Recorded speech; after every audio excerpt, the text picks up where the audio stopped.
Hi everyone, welcome to my channel. എൻ്റെ പേര് റെയ്ഹാന. ഇന്ന് നമ്മൾ ചെയ്യാൻ പോണത് പെട്ടെന്ന് ഉണ്ടാക്കാൻ പറ്റുന്ന ഒരു റൈസാണ്. റൈസ് റെസിപ്പീസ് ഇഷ്ടമുള്ളവർക്ക് എന്തായാലും ഇഷ്ടപ്പെടും. പെട്ടെന്ന് ചെയ്യാവുന്ന ഒരു സാധനമാണ് കേട്ടോ. ഫ്രൈഡ് റൈസ് പോലെ ആണ് സംഭവം ചെയ്തിട്ടുള്ളത്. അപ്പോൾ ഇതിപ്പോൾ ഞാൻ ചെയ്തേക്കണം. ആദ്യം തന്നെ 1 കപ്പ് റൈസിൽ ഒരു കഴുകി വെള്ളമൊക്കെ കളഞ്ഞിട്ട് ഒരു സ്പൂൺ വെളിച്ചെണ്ണ അല്ലെങ്കിൽ ഓയിൽ എന്തായാലും ഒഴിച്ചാൽ മതി. അതിട്ട് ഒന്ന് പതുക്കെ അരി വറുത്തെടുത്തിട്ട് വേറൊരു പാത്രത്തിൽ 1 കപ്പ് റൈസിന് 2 കപ്പ് വെള്ളം എന്ന രീതിയിൽ എടുത്തിട്ട് അതിൽ ഒരു ചിക്കൻ സ്റ്റോക്ക് ഇട്ട് തിളപ്പിക്കണം. വെള്ളം തിളപ്പിച്ചിട്ടേ ഒഴിക്കാൻ പാടുള്ളൂ കേട്ടോ, മസ്റ്റായിട്ടും തിളപ്പിച്ചിട്ട് ഇതിലേക്കണം. ഇതാണ് ചിക്കൻ സ്റ്റോക്ക്. ഇതിൻ്റെ ഒരു ചെറിയ കഷ്ണം ക്യൂബ് ഇട്ടാൽ മതി, 1/4 കഷ്ണം, 1 ഗ്ലാസ് അല്ലേ ഉള്ളൂ. എന്നിട്ട് അരി മൂടി വെച്ചു. അപ്പോൾ അത് കഴിഞ്ഞിട്ട് പാരലലി എണ്ണ ചൂടാക്കിയിട്ട് ഒരു 2 സ്പൂൺ എണ്ണ ചൂടാക്കിയിട്ട് അതിലേക്ക് നമ്മുടെ സവാള ഒരെണ്ണം കൊത്തിയരിഞ്ഞതും പിന്നെ ഇച്ചിരി പച്ചമുളക് ഇട്ട്, അതൊക്കെ പച്ചമുളകൊക്കെ നിങ്ങളുടെ ഇഷ്ടത്തിനനുസരിച്ച് ഇടുക.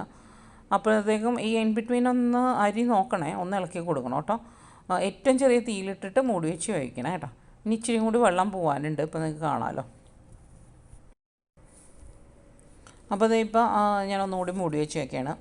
അപ്പോഴത്തേക്കും ഇവിടെ നമ്മുടെ സവാളയും പച്ചമുളകും ഒരുമാതിരി ആയിട്ടുണ്ട്. ഇനി അതിലേക്ക് നമ്മൾ 2 മുട്ട കുത്തി വെച്ചിട്ട് അത് ചിക്കി എടുക്കണം കേട്ടോ. അത് പഠിക്കുകയൊന്നും വേണ്ട, ഡയറക്റ്റ് ഇതിലേക്ക് ഇട്ടിട്ട് അങ്ങോട്ട് ചിക്കിയാൽ മതി. അതിന് വേണ്ടി വേറൊരു പാത്രം ഒന്നും എടുത്ത് അതൊന്നും ഇതാക്കേണ്ട ആവശ്യമൊന്നുമില്ല. ഇതിലേക്ക് തന്നെ ഇടുക. എന്നിട്ട് അതൊന്നങ്ങ് ചിക്കിയെടുക്കുക. സവാള ബ്രൗൺ ആവുക അങ്ങനെയൊന്നും ആവശ്യമില്ല. ഒന്ന് ജസ്റ്റ് ട്രാൻസ്ലൂസൻ്റ് ആയെന്ന് വെച്ചാൽ ഒന്ന് വാടി കിട്ടിയാൽ മതി. ഇനിയിപ്പോൾ ഇതിലേക്ക് ഞാൻ ഇച്ചിരി ഉപ്പിട്ട്, ആവശ്യത്തിന് ഉപ്പിടണം. ഒരു കാര്യം പറയാൻ വിട്ടുപോയി. നമ്മൾ വെള്ളം തിളപ്പിച്ചപ്പോൾ അതിൽ ആവശ്യത്തിന് ഉപ്പിടണം കേട്ടോ. വെള്ളം തിളപ്പിച്ചില്ല നമ്മൾ അരി വേവിക്കാനായിട്ട്, അതിൽ ആവശ്യത്തിന് ഉപ്പിടണേ. പിന്നെ ഇവിടെ ഇപ്പോൾ ഞാൻ ഇച്ചിരി മഞ്ഞൾപ്പൊടി ഇട്ടപ്പോൾ ഒരു നല്ലൊരു കളറ് കിട്ടാൻ വേണ്ടിയിട്ടാണ്. മുട്ടയ്ക്ക് കുറച്ച് ഒരു 2 പിഞ്ച്, അത് നിർബന്ധമൊന്നുമില്ല, വേണ്ടവർ ഇട്ടാൽ മതി. അപ്പോൾ നമ്മുടെ ഫ്രൈഡ് റൈസിനൊരു ലൈറ്റ് യെല്ലോ കളർ കിട്ടും, അപ്പോൾ ഒരു നല്ലൊരു രസം ഉണ്ടാവും. അപ്പോൾ ഇതിപ്പോൾ ഞാൻ നാട്ടിൽ നിന്ന് കൊണ്ടുവന്ന ഇച്ചിരി ബീഫ് ഫ്രൈ ഇരിപ്പുണ്ടായിരുന്നു, അപ്പോൾ അത് ആഡ് ചെയ്തതാണ്. അതൊന്നും മാൻഡേറ്ററി അല്ല, ഉള്ളത് ഇച്ചിരി ഉണ്ടായുള്ളൂ. അപ്പോൾ അത് ഒറ്റക്ക് കഴിക്കാനുള്ളതായിട്ടില്ല. അപ്പോൾ അതങ്ങ് ഇതിലേക്കിട്ട് ഒന്നങ്ങ് ആക്കിയെടുത്തുന്നുള്ളൂ, അതിൻ്റെ ആവശ്യമൊന്നുമില്ല. അപ്പോൾ അതും കൂടി ഇതിലേക്ക് അങ്ങനെ എന്തെങ്കിലും തലേ ദിവസത്തെ അങ്ങനെ ചിക്കനോ ഫ്രൈയോ എന്തെങ്കിലും ഇരിപ്പുണ്ടെങ്കിൽ അത് പിച്ച് ഇതിലേക്ക് ഇട്ടാൽ നല്ലതാട്ടോ.